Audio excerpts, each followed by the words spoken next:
Bueno, primero gracias por venir, gracias Alejandro por convocarme, gracias Diego. Un poco esta es hay dos secuelas previas a este encuentro que invitamos hace varios meses atrás al programa que compartimos con Diego, con un grupo de personas. En el M530 invitamos a Alejandro a hablar de coyuntura. Alejandro nos anticipó que estaba por publicar un libro. Eso fue el primer encuentro. El segundo encuentro fue el miércoles pasado, donde hicimos la presentación informal del libro y podríamos decir que esta es, ¿no? Y teniendo en cuenta, y lo último que voy a decir, después ya lo introduzco a Diego, teniendo en cuenta que frente, podríamos afirmar, la encrucijada de la historia. Y es un poco, creo que si yo quiero tener un objetivo con el día de hoy, con todos los que están aquí presentes, es saber si la obra de Alejandro, las reflexiones que puede hacer Diego, pueden hacer un aporte importante en un momento que es absolutamente, por lo menos en la observación que yo hago, y estoy seguro que muchos de los que estamos acá deberíamos de conseguir, estamos en un momento de encrucijada, claramente, un momento que si yo se lo relataba hace 2 o 3 años, un momento distópico, ¿no? Por todo lo que está pasando, ¿no? El peronismo como fuerza electoral en el gobierno, saliendo tercero en la elección, y la emergencia, cuando digo emergencia, lo digo en el doble sentido de la palabra, emergencia porque emerge, y emergencia por lo que provoca, de un fenómeno de ultraderecha, derecha radical, con capacidad y proyección electoral, y tanto es así que existe la posibilidad que pueda llegar a formar gobierno. Ya sabemos de qué estamos hablando. Bueno, luego de esa pequeña introducción de la historia de cómo llegamos acá y demás, Diego.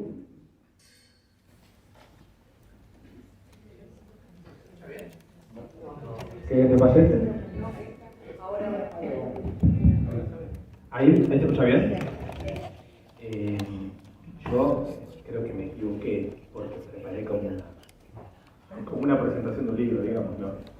Entonces, quizás sea un poco mucho lo que preparé. Voy a decir algunas cosas y vamos viendo. En todo caso, si llego a decir todo lo que me gustaría decir, es una lectura del libro.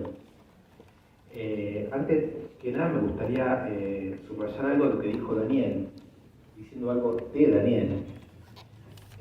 Y es que yo creo que el programa de Daniel se ha convertido en algo más que un programa de radio, de los buenos que hay a la mañana, para la difusión.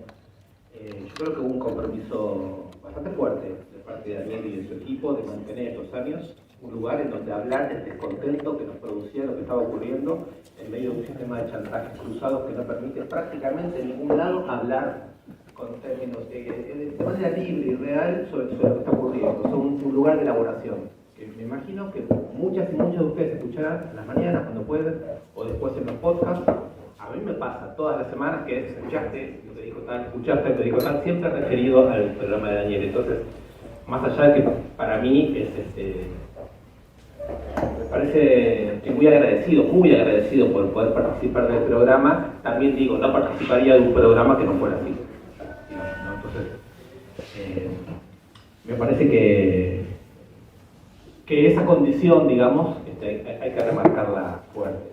Por otro lado, bueno, me pasa a mí, no sé, le habrá pasado a otras personas que fueron alumnos de Alejandro, que por lo menos en mi caso, yo quedé como alumno para siempre, no en el sentido de que siempre haya tenido una relación de alumno, sino que sigo pensando en relación a esas clases y sigo leyéndolo a Alejandro como un profesor de la facultad.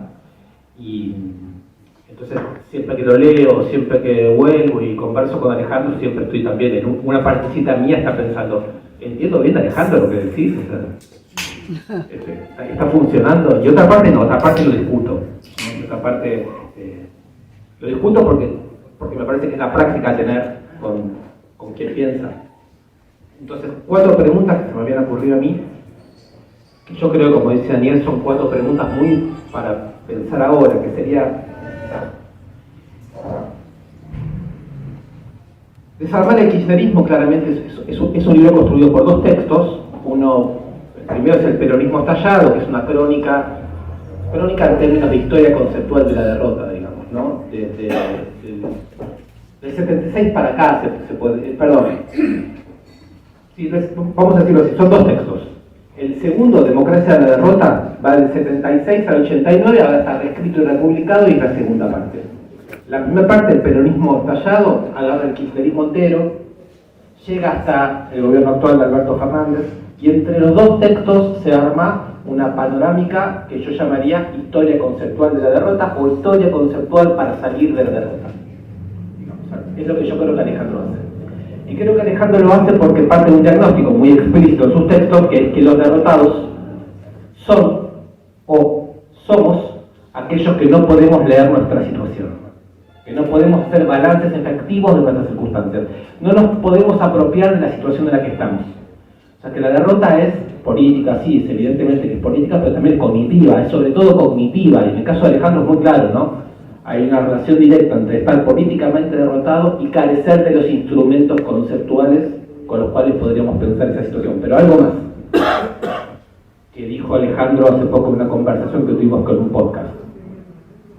Alejandro nos enseña en sus textos a leer las circunstancias, digamos, de la lucha política, de la lucha de clases, de los últimos años, etc. Voy a decir algo más sobre eso, pero sobre todo en una pregunta que le hacíamos hace un tiempito, le decíamos a Alejandro, ¿cuál es el texto que no sabemos leer? ¿Cuál es el texto que no podemos leer? Y Alejandro dijo, es el texto del dolor. Es decir, que la derrota también supone que hay un afecto difícil de elaborar, que es un afecto de dolor y que perturba y distorsiona nuestra capacidad de comprensión. Con lo cual, si voy bien, la tarea de Alejandro, de los 4 peronismos para acá, del huracán rojo para acá, es decir, en general, como coherencia un poco de toda su obra, me parece que es eso. Es una historia conceptual de la derrota, que revisa la dimensión afectiva, que sabe que hay una dimensión cognitiva en la lucha política e intenta reponer un poco todo eso, y diría algo más. Creo que Alejandro está convencido, y a mí me convence cuando lo leo por lo menos, está convencido de que la derrota es el equivalente de la imposibilidad de reconstruir el problema que quedó planteado con la derrota de la revolución.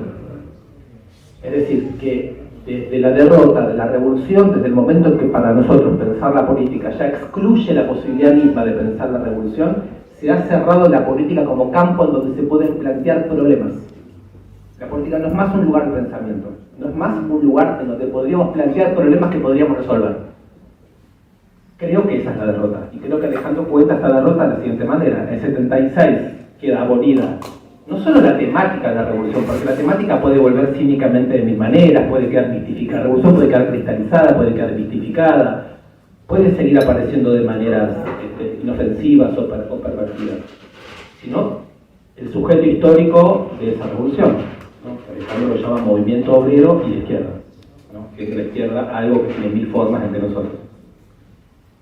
Lo que León Rosiner ya había anunciado, ¿no? Hablando de una izquierda sin sujeto antes de la derrota. Y León Rosiner decía, con una izquierda sin sujeto nos van a derrotar. Alejandro Rosiner dice, nos derrotaron, seguimos derrotados. Yo ya estoy desordenado, no me acuerdo mis notas, pero ya con el hilo de lo que estoy diciendo digo lo siguiente. Algunas preguntas para Alejandro, que dice que no va a hablar, pero se sentó acá, todos lo conocemos, seguramente va a hablar y va a hablar bastante. Entonces, unas primeras preguntas para Alejandro relacionadas a esto serían: ¿puede la derrota ser tan larga que dure 40 o 50 años?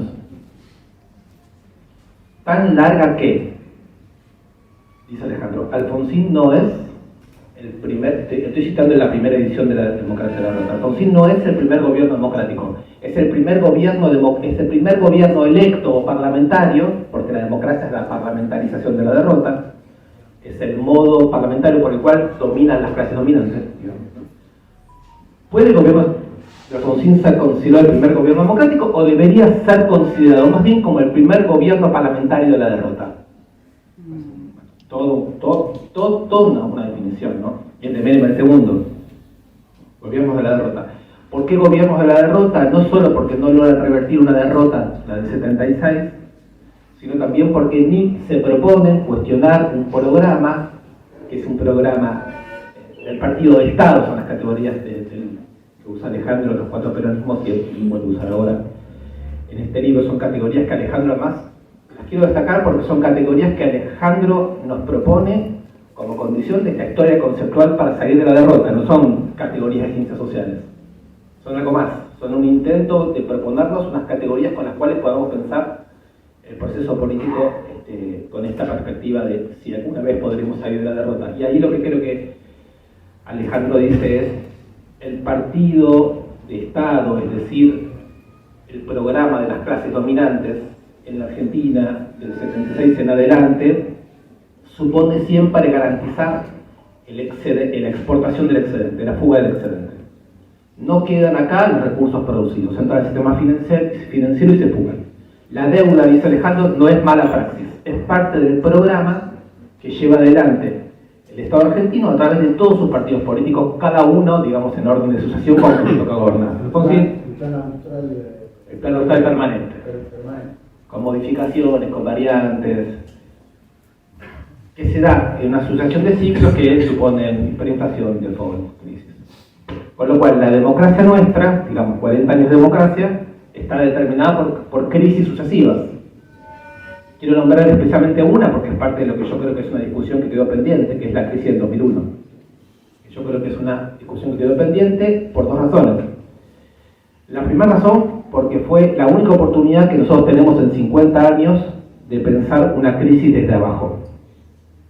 Y yo creo que el kirchnerismo fue la pérdida de esa oportunidad. Fue la pérdida de la oportunidad de conectar con una riqueza, en los términos de Alejandro, cognitivas, conceptuales, afectivas, que nos permitan pensar desde abajo cómo se construye una voluntad para salir de esa situación de derrota o esa situación de docilidad ante el plan económico. Pero también porque, según Alejandro dice, parece una afirmación que vale la pena discutir mucho, el kirchnerismo no terminó de hacer con el 2001 lo que el peronismo hizo con el 17 de octubre.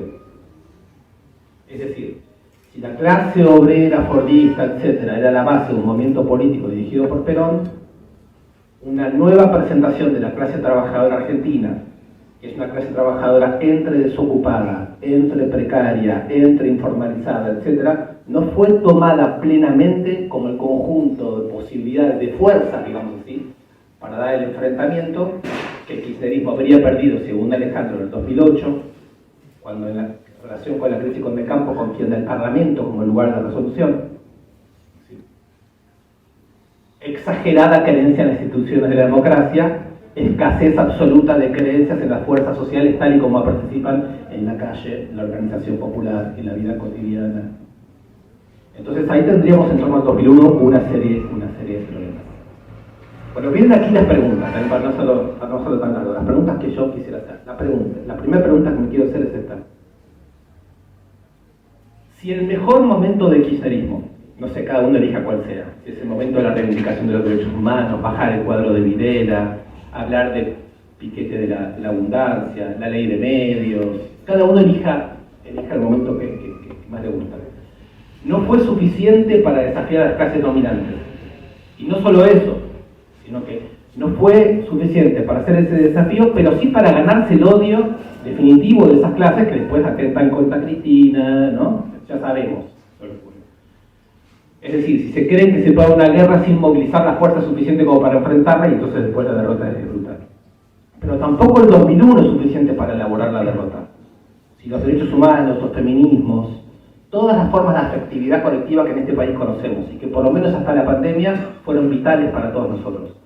Si esas no son formas de elaborar la derrota, si a través de esas experiencias no estamos elaborando la derrota, yo creo que ahí sería muy importante escuchar un poco más, Alejandro, si te pregunta, sobre qué significa elaborar la derrota. ¿Cuándo y cómo comenzamos a salir de una derrota? ¿Cuáles son los mecanismos que en nuestra sociedad podemos percibir como signos a partir de los cuales sí podríamos empezar a salir de la derrota? Eso me parece que Alejandro deja ese punto como un tema central. Ligado a ese sería la segunda pregunta, ¿no? En esta coyuntura, que, digamos así, la crisis del ciclo económico y la crisis de la democracia y la crisis de la política ya no es como en el 2001. Ya no es unos sujetos que desde abajo son capaces de hacer asambleas, tomar fábricas, hacer piquetes, reivindicar el mundo de los derechos humanos de otra manera, sino que viene, aparentemente, ¿no?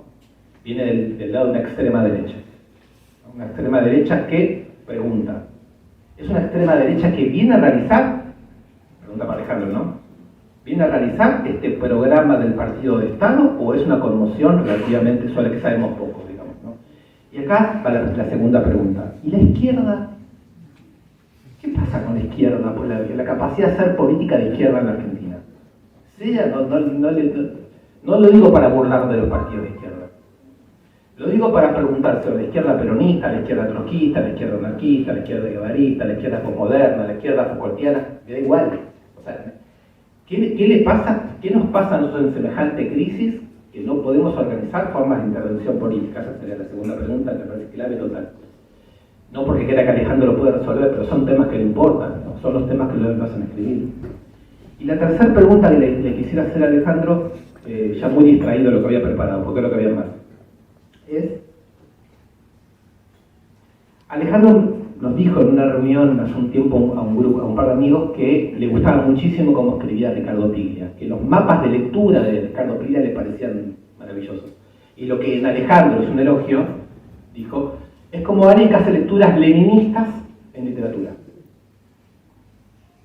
Entonces, leyendo el libro, y esto es una cosa que hablaba con Abel Gilbert, que está por acá dando vueltas, le decía, me parece que pasa algo en el libro de Alejandro, que hay una confianza muy fuerte en que en la política, como en la literatura, que en la política hay formas de autoconocimiento. Así que nosotros, haciendo y pensando en la política, nos conocemos de alguna manera nosotros mismos. Y me preguntaba si es así. Y me lo preguntaba porque pensaba que el libro de Alejandro tiene mucho que discutir con otros libros que se están escribiendo y publicando en este momento muy disímiles. Voy a nombrar solamente dos, pero para mostrar por qué me parece que hay una pregunta sobre si la política en este momento nos ofrece conocimientos sobre nosotros mismos. Uno es un libro que sacó un grupo de jóvenes sociólogos que son parte de un colectivo que se llama Colectivo Juguetes Perdidos, que hace rato vienen insistiendo con una imagen que es la implosión de la sociedad. Toda la sociedad argentina está pensando cuándo viene el estallido, si viene el estallido, si se puede contener el estallido, y ellos dicen no hay estallido acá. Acá hay una implosión, que es el agobiante peso de una forma de capitalismo, digamos, que precariza todo, precariza el barrio, la existencia, precariza los lazos afectivos, precariza hasta la dimensión cívica. Entonces, yo no sé si la reflexión política sabe pensar ese nivel de lo que llamaríamos la clase trabajadora argentina, pero es una condición. Me parece que tenemos que pensar eso si queremos pensar qué está pasando con el movimiento obrero y la política. Y el otro libro es un libro de Franco Berardi, alias Bifo, con Daniel hace poco estuvimos conversando también con él, donde él dice, del lado de la política ya hay una especie de captura total. La política ha sido totalmente capturada por el capital, por las formas, redes sociales, la informatización del mundo, digamos, ahí hay una especie de imposibilidad, y plantea una deserción, ¿no? Plantea que de hecho está habiendo una deserción.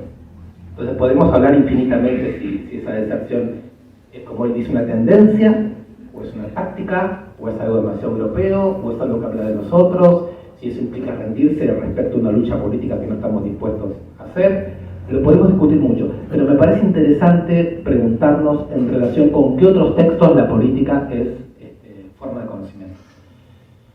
Tengo más cosas para decir, pero me doy cuenta que se me hizo muy largo, así que uno no sé quién quiere. No, lo que tenés que hacer es reformular la primera pregunta, porque ya me lo